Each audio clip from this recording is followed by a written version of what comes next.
तेणु राज्य सरकार मार्च 5 तारीख पंचायत राज दिवस रूप पालन करिबारे कॉन्स्टिट्यूशनली एवं लीगली देयर इज नो बार कौन से प्रकार प्रतिबंधक नहीं। राज्य सरकार बर्तमान जहाँ कले हीनमान्यतार परिचय एवं यह ओडिया अस्मितार परिपंथी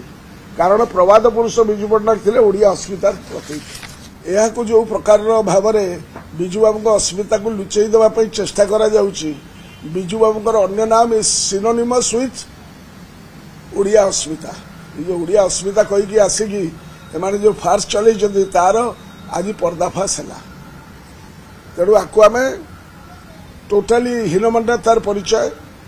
ताकू कह पेटिनेस इन पॉलिटिक्स तेणु आपको आम निंदा करुचु किंतु विजु बाबू लोकों मनरे अछंती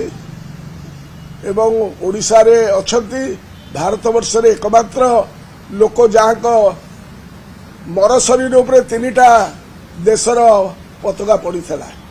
आंकर बापा दादा माने जो माने थे अलग दल में जो मैंने बेईमानी करुले गांधीजी को आंदोलन को स्वाधीनता संग्राम में कौन अवदान नाला से माने कौन जानवे ये देशर स्वाधीनता संग्राम उपलब्धि कौन था। तेणु जो fast line of leaders Bharat वर्ष में धरा ही जाते ब्रिटिश कारावास करथिला सेतेबेले अरुणा आसफ अली जयप्रकाश नारायण राम मनोहर लोहिया जो सेकेंड रैंक यंग लीडर्स थे ए सहर रु से सहर से सहर रु से सहर को विजु बाबू निजर प्राण को माने माने बाजी लगेकिना काम करते से देश प्रेम था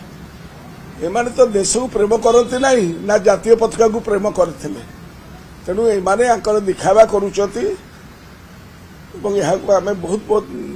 निंदा करुचु अत्यंत भाव में दुखी मुझे मैंने तल स्तर को चलीगले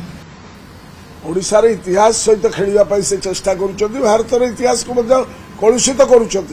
किंतु ओडिशार इतिहास में विजु बाबूंकर जो अवदान ताको कौनसी लोक कौनसी व्यक्ति विशेष ना राज्य रे ना देश रे